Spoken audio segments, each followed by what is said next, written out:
What's up, everyone? I am Wink, and this is Scream Cheese. Today, we're going to be talking about Faceless After Dark, directed by Raymond Wood, and importantly, written by Todd Jacobs and Jenna Kanell, and starring Jenna Kanell, Danny Kang, and Danielle Lin. Following her breakout success in a killer clown horror flick, Bowie finds herself held hostage by an unhinged fan determined to recreate the film's fatal plot. Kills didn't see this one, he'll be back on the next review. Also, before we get started, if you love horror as much as we do, make sure to subscribe to the channel. We could really use your support. Alright, so this week I'm looking for something to watch. I check out the list of horror films coming out this week, which, by the way, I usually check out on blackhorrormovies.com. That's a site run by Mark H. Harris, and he updates every horror movie that's coming out every week. I'm talking in theaters, video on demand, and he usually lets you know what's coming to Blu-ray and 4K as well. And so there were a ton of movies coming out this week. Obviously, Strangers Chapter 1, which I'm definitely going to do a review for. I saw that tonight as well. But I saw Faceless After Dark, which I probably wouldn't have noticed. I probably would have scrolled right by it, except for the fact that Jenna Kanell was on the cover. And for those of you who don't know, and I would imagine most of you do, Jenna Kanell played one of the characters in the film Terrifier. So right off the bat, this is awesome that we're getting this horror movie starring Jenna Kanell. I would say her performance and her presence is probably part of what made Terrifier such a big success. And now that kind of franchise is carrying on, and it's getting bigger and bigger, and it kind of sucks that she really can't continue in that universe. So it's kind of cool that we're getting this kind of weird parallel meta horror where she's playing an actress who starred in a film that was definitely not Terrifier, but was about a killer clown. And even in a scene in this film, actually signs autographs at a convention alongside Catherine Corcoran, who was her co-star in the original Terrifier. So it's awesome that she can take something that's so much part of her and her presence in horror and bring it to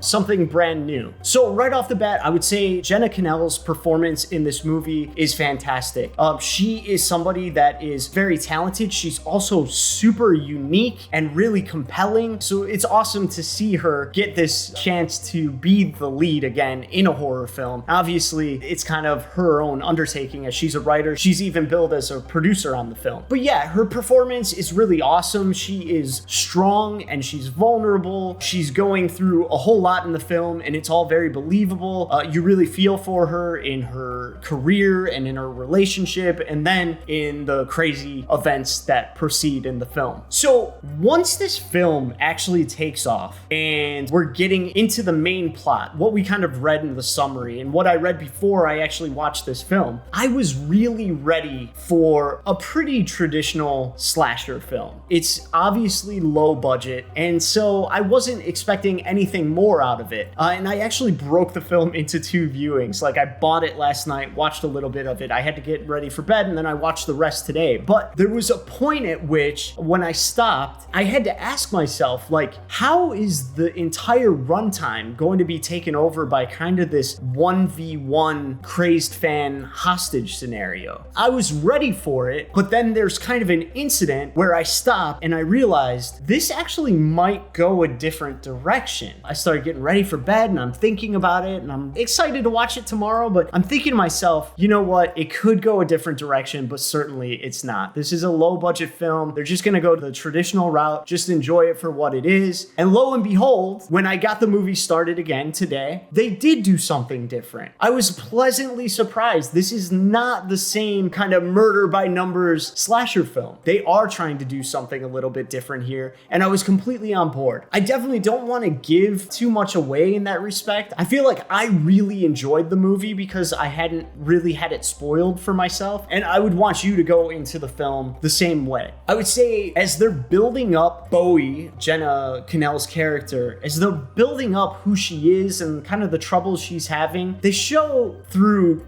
wardrobe, through conversations, and then through kind of a clever device in the editing, just shots of social and environmental issues, probably as you would see them online. It was really cool because it created kind of a glitchy, scary ambiance, but it also helped to, again, flesh out her character as somebody who is kind of having issues in her personal life, but also it seems that these environmental, these political issues are also bleeding in and disturbing her, kind of upsetting her. What's interesting is there's probably a lot of dissecting you can do about the message of the film. It is just kind of a simple horror film, but there seems to actually be layers here in the writing. There seems to be a lot to say about what fame does to people and what like levels of fame do to people, and what your interest in the world at large, how that can affect you, and how others online can affect you and their opinions of you and your opinion of yourself. There's actually like kind of a lot in there. It's kind of meaty for what I thought was going to be a really simple and traditional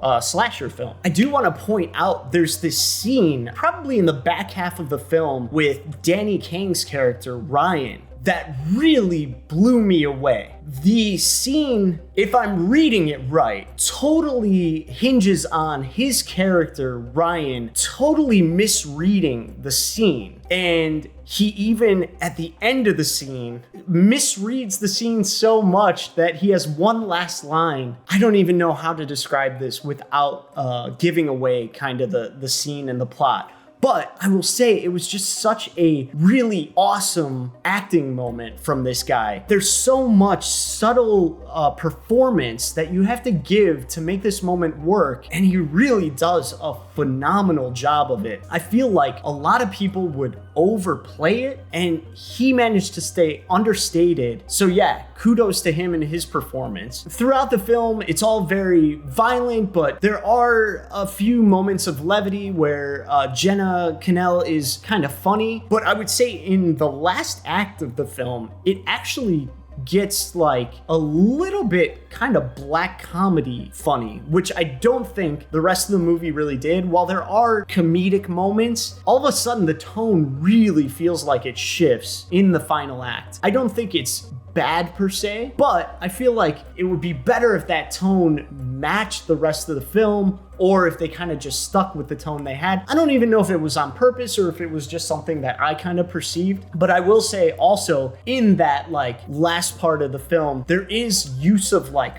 fire, and I have seen so many small budget movies kind of get scenes like this wrong, where they'll use CGI and it just doesn't look right and it takes you out of the scene. I feel like this film actually uses the camera and the design of the scene in such a way that's like perfect. It's the director and designers understanding we have a small budget here. Let's do this in a creative way where it's not going to bring the audience out of the film. They can just enjoy it for what it is.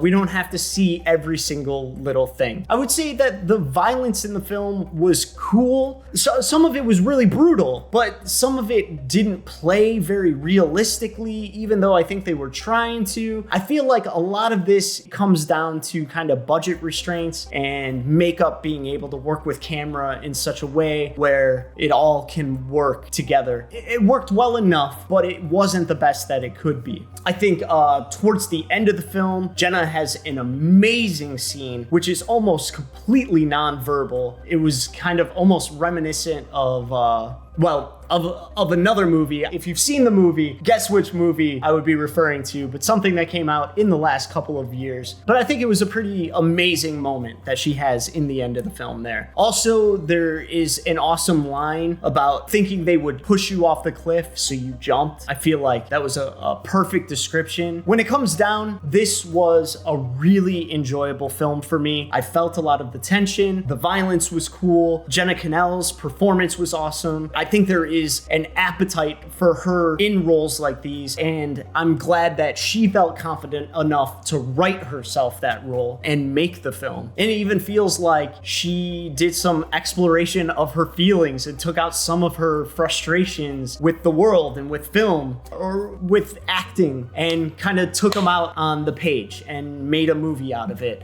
which feels like what the character is kind of trying to do in the film, but very, very a very extreme version of that. So I would definitely recommend checking out this film if you're into the genre. This one is for genre fans. This is slasher fans, particularly if you're a Terrifier fan. This movie is absolutely for you. And yeah, you just have to understand that you're going into something that has a small budget. The production itself is done really, really well. Just on a small budget. So the things that are lacking are not lacking because of talent. It's obvious that they're lacking because of budget. I would have loved to this week see this movie with The Strangers budget and let The Strangers have a small budget. That would have been more rewarding, I think. We'll see. Maybe the powers that be will want to make a Faceless After Dark sequel, and then maybe we can see it with a big budget. I'm gonna give this film a 6.7. Like I said, I really enjoyed it. I'm so glad that we got